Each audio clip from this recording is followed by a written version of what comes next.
উপলক্ষে আজকে যে বাউল গানের অনুষ্ঠান হচ্ছে, এই অনুষ্ঠানে উপস্থিত যারা আমার পিতার বয়সী সেই পিতৃগণ এবং যারা মায়ের বয়সী মাতৃগণ, তাদেরকে প্রণাম জানাচ্ছি।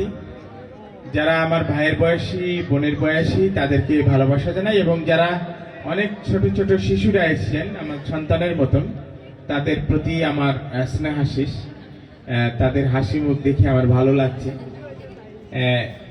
এই অনুষ্ঠান আমাদের এই অঞ্চলের বৈশিষ্ট্য, আউল বাউল এর দেশ এটা। এই অনুষ্ঠান আবহমান কাল ধরে এই মাটি এবং মানুষের সাথে চলে আসছে।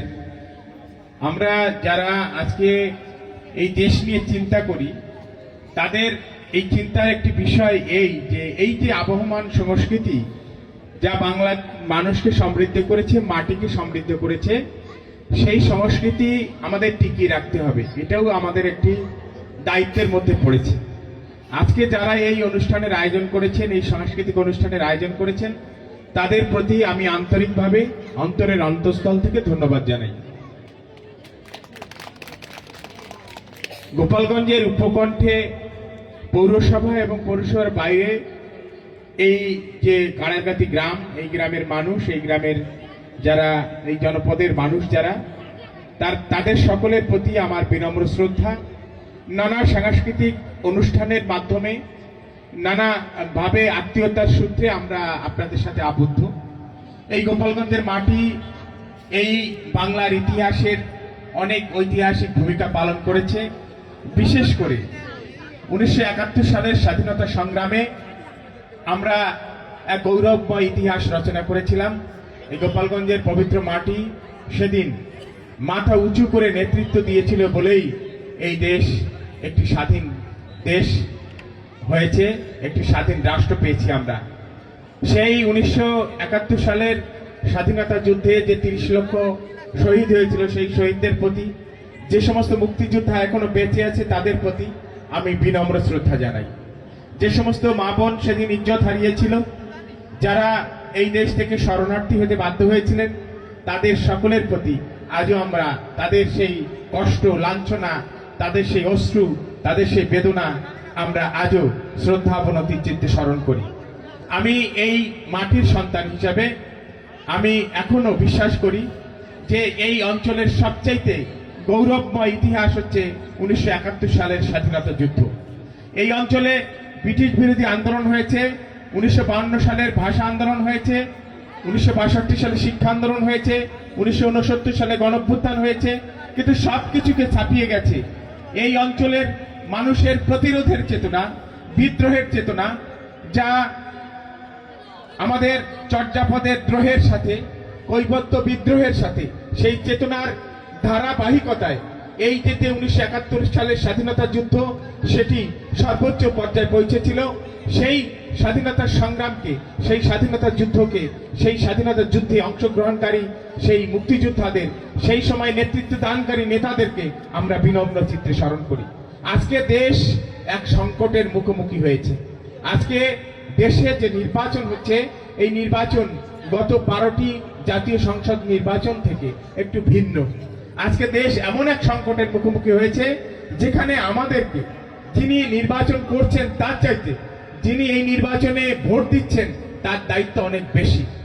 এই নির্বাচনের মধ্য দিয়ে আমরা আগামী সংসদ যে গঠিত হবে, সেই সংসদ আসলে আগামী দিনে বাংলাদেশের মূল নীতি ঠিক করবে। বাংলাদেশ আগামীতে কিভাবে পরিচালিত হবে, বাংলাদেশের জনগণের মৌলিক অধিকার কি হবে, সেই সব বিষয় নিয়ে আগামী দিনে প্রথমত আপনারা সকলে দেখবেন পত্রপত্রিকায় আসছে প্রথম 180টি কার্য দিবস শুধু সেই আলোচনাই হবে, অন্য আলোচনা হবে না। এমন গুরুত্বপূর্ণ একটি নির্বাচন, যে দেশকে আমরা 1971 সালে স্বাধীন করেছিলাম, আমরা 30 লক্ষ মানুষ শহীদ হয়েছিলাম, 2 লক্ষ মা বোন ইজ্জত দিয়েছিলাম, সেই দেশ আগামীতে কিভাবে পরিচালিত হবে, এই শতাব্দীতে সেই দেশ কিভাবে পরিচালিত হবে, সারা পৃথিবীর বুকে এই বাংলাদেশের মানুষ কিভাবে মাথা উঁচু করে দাঁড়াতে পারবে, সেই আলোচনা হবে। ফলে এই যে সিদ্ধান্ত আপনারা দিবেন 12ই ফেব্রুয়ারি, এই সিদ্ধান্ত দেবার মালিক আপনারা। আমরা বলে থাকি এই সিদ্ধান্ত দেবার সময় আপনি গণদেবতা। এই সিদ্ধান্ত দেওয়ার সময় আপনি একজন সাধারণ মানুষ থাকবেন না, আপনি আপনার ভোটটি যখন প্রয়োগ করবেন তখন আপনি সিদ্ধান্ত দিচ্ছেন আর এই শতাব্দী এই দেশটি কিভাবে পরিচালিত হবে, এই শতাব্দীতে কৃষক কি অধিকার পাবে, শ্রমজীবী মানুষ কি অধিকার পাবে, নারী কি অধিকার পাবে, প্রান্তিক জনগোষ্ঠী কি অধিকার পাবে, এই ছোট্ট ছোট্ট শিশুরা কি অধিকার পাবে। আমি শুধু সেই কথাটির উপর জোর দিয়ে আমার কথা শেষ করব। আমি একজন আইনজীবী, উৎপল বিশ্বাস, বাংলাদেশ সুপ্রিম কোর্টের আইনজীবী। অনেক মানবাধিকারের কাজ আমি করে থাকি। একটি কাজ আমি করে সবচাইতে বেশি খুশি হয়েছি, সবচাইতে বেশি প্রশান্তি পেয়েছি। অনেক মামলা আমি করেছি মানবাধিকারের, কিন্তু আমি সবচাইতে বেশি, আমার অন্তর সবচাইতে বেশি খুশি হয়েছে এই কথাটি বলেই আমি শেষ করতে চাই যে গোপালগঞ্জে যেদিন গোলযোগ হয় সেদিন অনেকে অ্যারেস্ট হয়েছিল, আমি তাদের জন্য কিছু করতে পারিনি। তখন খুব দুঃসময়, 2024 সালে সেই সময়ে খুব দুঃসময় সেটা, কিন্তু গোপালগঞ্জের 23 জন শিশুকে সেদিন আটক করা হয়েছিল। আমি গোপালগঞ্জের সন্তান হিসাবে আমার মনে হয়েছে যে আমি গোপালগঞ্জে জন্মেছি, আমিও গোপালগঞ্জের শিশু ছিলাম। গোপালগঞ্জের 23 জন শিশু কেন আটক হবে? ওই গোলযোগে তো ওই শিশুদের কোনো ভূমিকা নাই। আমি সেদিন সাহস করি বাংলাদেশ সুপ্রিম কোর্টের হাইকোর্ট ডিভিশনে এই 23 জন শিশু আটকের বিরুদ্ধে চ্যালেঞ্জ করে আমি সুপ্রিম কোর্টের হাইকোর্ট ডিভিশনে জনস্বার্থে রিট পিটিশন দায়ের করেছিলাম। এটি হচ্ছে আমার জীবনের, এই পর্যন্ত আমার জীবনে আমি মনে করি সবচাইতে ভালো কাজ। যে শিশু আগামী দিনে এই দেশের নেতৃত্ব দেবে, আমিও শিশু ছিলাম, সেই শিশুদের জন্য কাজ করতে পেরে আমি ভীষণভাবে আপ্লুত। এই শিশুরা তো আমার ভোটার না, এই শিশুরা তো কোনো ধর্মের কোনো বর্ণের না, এই শিশুরা শিশু, এই শিশুরা আমার জাতির ভবিষ্যৎ। এবং আমি আরো পরে এই কাজ করতে গিয়ে আমি আরো পরে এই শিশুদের জন্য, সারা বাংলাদেশের শিশুদের জন্য আরেকটি কাজ করেছি। আমি দেখেছি বাংলাদেশের শিশুদের জীবন মানের বিকাশ হচ্ছে না, তারা নানা রকম আসক্তিতে ভুগছে, নানা রকম মাদক ঢুকে গেছে বিভিন্ন অঞ্চলে। আমি তখন এই মামলাটি করার পরে আরেকটু পড়াশোনা করে দেখলাম যে আরেকটি কাজ করা যায় সারা বাংলাদেশের শিশুদের জন্য। সারা বাংলাদেশের প্রায় 6 কোটি শিশুর জন্য আমি আরেকটি জনস্বার্থে মামলা করেছি, যাতে এই দেশ শিশুদের প্রতি যত্নবান হয়, শিশুদের জীবন মানের বিকাশ ঘটে, যাতে এই শিশুরা সুশিক্ষায় শিক্ষিত হয়। এই কাজটি আমি করে সত্যিকার অর্থে আমি আমার জীবনে আমি সবচেয়ে বেশি, আমি অন্তরের অন্তঃস্থল থেকে আমি ভালো লেগেছে আমার। আমি শুধু এইটুকু বলে শেষ করব যে আমরা যে যাই করি না কেন, যে রাজনৈতিক দল করি না কেন, আগে আমাদের শিশু যারা এই দেশের ভবিষ্যৎ, তারা আগে আমাদের দেশ, আগে আমাদের দেশমাতৃকা তারা। আমি নিজে কোনো রাজনৈতিক দলের সদস্য না, আগামীতেও হয়তো কোনো রাজনৈতিক দলের সদস্য হব না। আমি একজন স্বতন্ত্র প্রার্থী, আমার প্রতীক ফুটবল। আমি রাজনৈতিক দলের থেকে মনোনয়ন চাইলে হয়তো অতীতে বা ভবিষ্যতে কখনো পেতেও পারতাম, কিন্তু কেন আমি সেটা হই নাই? আমি দেখেছি রাজনৈতিক দল থেকে নির্বাচন করলে রাজনৈতিক দলের দাস হয়ে যেতে হয়। আমি আপনাদের দাস হতে চাই, এই শিশুদের দাস হতে চাই। আমি এই শিশুদের জীবন মানের বিকাশের জন্য কাজ করতে চাই। এই শিশুরা হয়তো আমাকে ভোট দেবে না, কিন্তু এই শিশুরা এই জাতি আগামী দিনে গঠন করবে। সেই জন্যে আমি কোন রাজনৈতিক দলের দাস না হয়ে আমি এই দেশের জনগণের দাস হয়ে থাকতে চাই।